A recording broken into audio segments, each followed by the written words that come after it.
The following story may distress some sensitive viewers.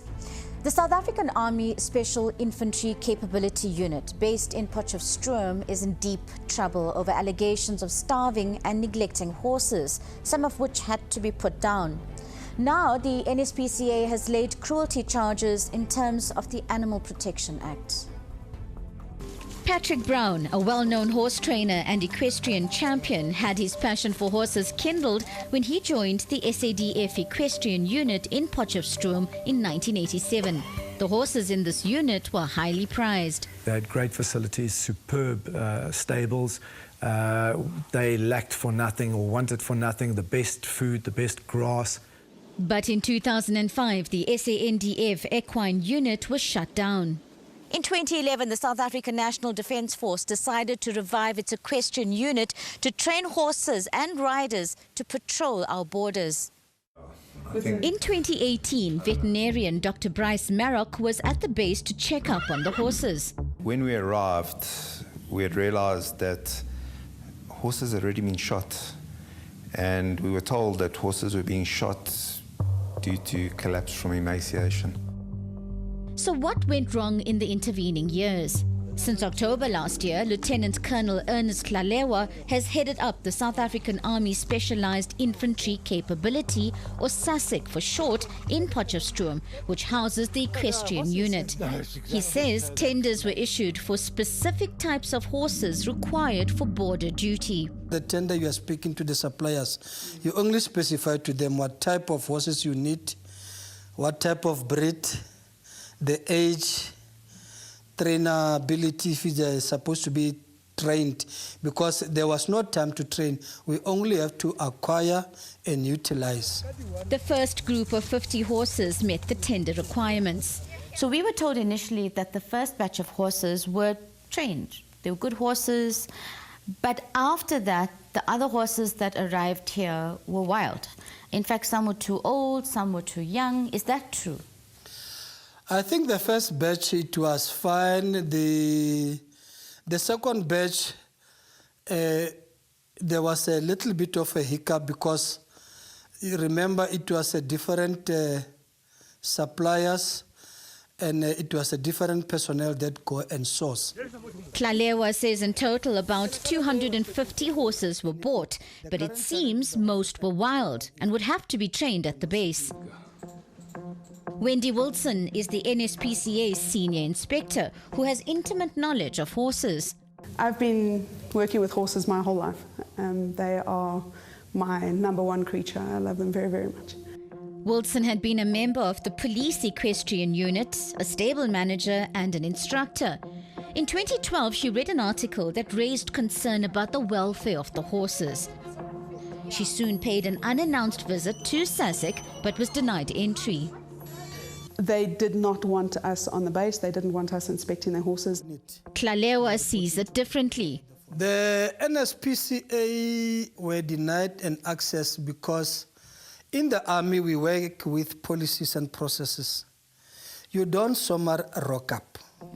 Wilson obtained a High Court interdict to authorize her to enter the SASIC compound.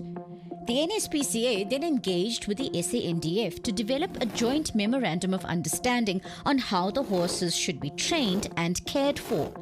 The NSPCA provided training to SASIC members and were in constant touch with the base over the following years. Some horses were moved around to other locations, but by 2017, the whole herd, which had grown in number, was reassembled in a SASIC paddock. It was unsuited to cope with the numbers. When we ought to feed, there was a competition among the animals, naturally. So the bigger horses were bullying the smaller horses.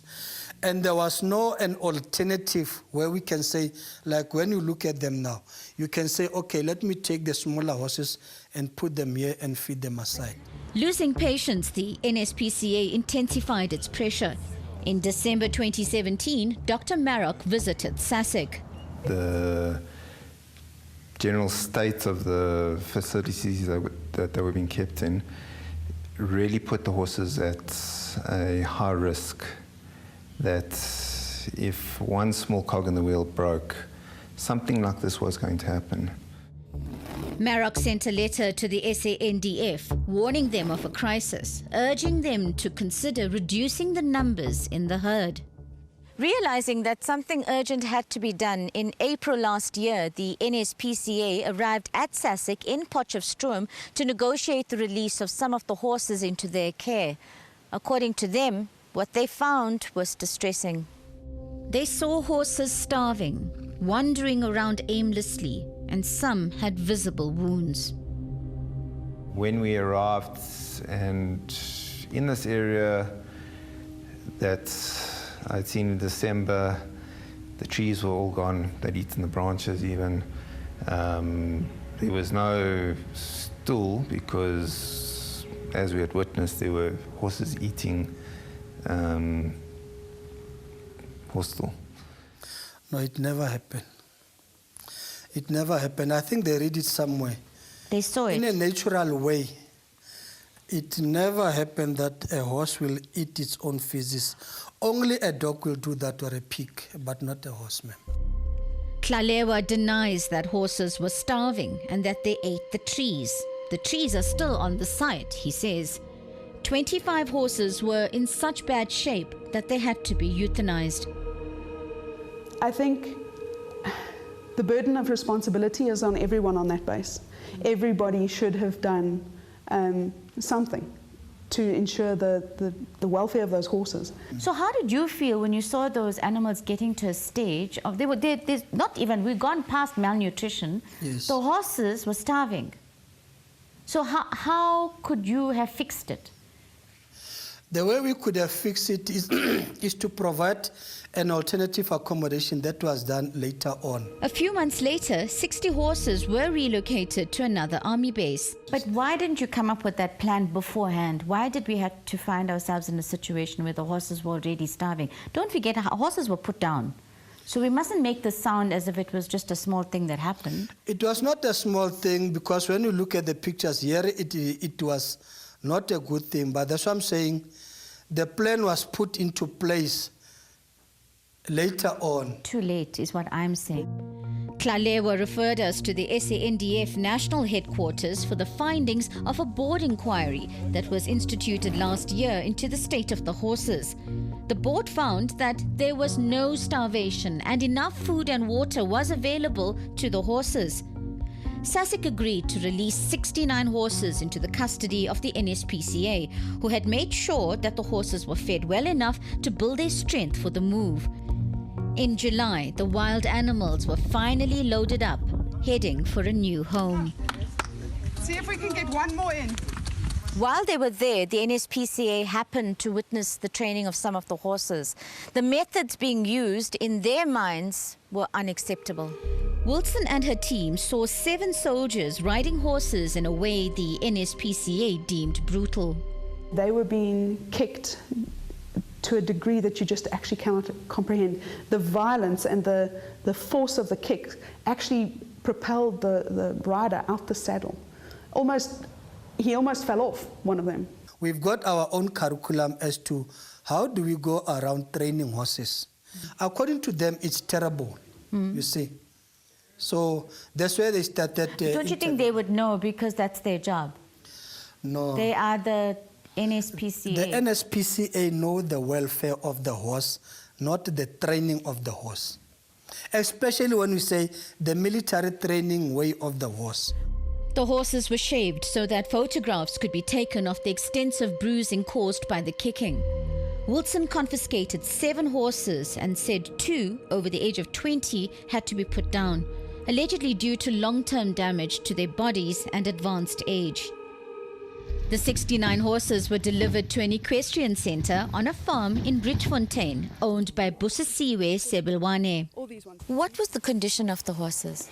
The condition of the horses was very bad, I must say. They were very scared. They didn't want to be touched, so it was extremely bad. Some of them were hurt. The NSPCA was forced to euthanize 22 horses due to illness and permanent injuries they say were sustained at the base. A huge task lay ahead for Sebelwane, her staff, volunteers and the NSPCA to tame the remaining wild horses. The horses that were transferred in June 2018 from Potchefstroom to the Rooiwal military base in Pretoria faced several challenges, including the high prevalence of African horse sickness in the area, which the NSPCA's Dr. Marrock had warned them about. 11 of the 60 horses died within 9 months. The other 11 is natural attrition, others were snake bites, others were snake bite, natural attrition, and the injuries that couldn't be remedied by the medics. The only incident whereby a horse was killed because of African horse sickness is only one. The SANDF Board of Inquiry recommended that Rooiwal needed to be developed as per Military Veterinary Institute recommendations. Meanwhile, back at Misty Meadows, amazing progress was being made with the horses that had begun to trust humans again. The difference is magnificent. I can't even fathom what it was. So it's like a dream. It really is like a dream. It's a totally different horse. This is Berry Blitz, once a wild horse. Within 8 months, all the horses were adopted by loving families, their futures now safe and secure. Harry, once a wild mule who was part of the Sussex herd, was adopted by Dawn Nicholson. Harry has free rein of her house and he's changed her life completely. It's just renewed my energy in life, and you never know where Harry is going to be. The SANDF said in their statement that the procurement of a suitable farm and company of horses remained a priority, as recommended by the Board of Inquiry. At this stage, 40 horses remain on the border and 27 at the Sussex base. Wilson has laid charges in terms of the Animal Protection Act at the Potchefstroom police station. After a year, Wilson is frustrated by a lack of progress. I'm not aware of any police. Since I came here, October last year, I never come across any police requesting statements. Wilson is determined to see this through. She hopes that a conviction will send a clear message. We cannot entrust animals to a place that shows so much disregard for a living, breathing entity. We just can't.